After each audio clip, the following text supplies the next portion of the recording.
కోసం breaking news.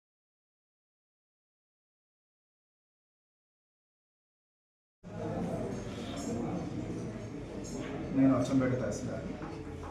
ఈ ration కార్డుల గురించి, దరఖాస్తుల గురించి ప్రజలు లాస్ట్ డేటు మండలంలో ఉన్న పబ్లిక్ ఒక రూమర్ ఒకటి లాస్ట్ డేట్ ఒక 3 రోజుల అయిపోతుంది, ఇక మళ్ళీ ఛాన్స్ ఉండదని చెప్తున్నారు.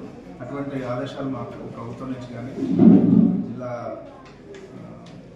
కలెక్టర్ నుంచి కానీ ఎటువంటి ఆదేశాలు ఇంకా రాలేదు. ఎవరు కూడా దానికి ఇది నిరంతర ప్రక్రియ ఉంటుంది కానీ ప్రభుత్వము తదుపరి గైడ్లైన్స్ ఇచ్చేంత వరకు ఎవరు కూడా భయపడాల్సిన పని లేదు. ఎవరైనా లేని వాళ్ళు దరఖాస్తు పెట్టుకోవచ్చు. మీ సేవలో ఎలిజిబుల్ ఉంటే మేము ఎంక్వైరీ చేసి వాళ్ళకు రేషన్ కార్డులు ఇస్తాం.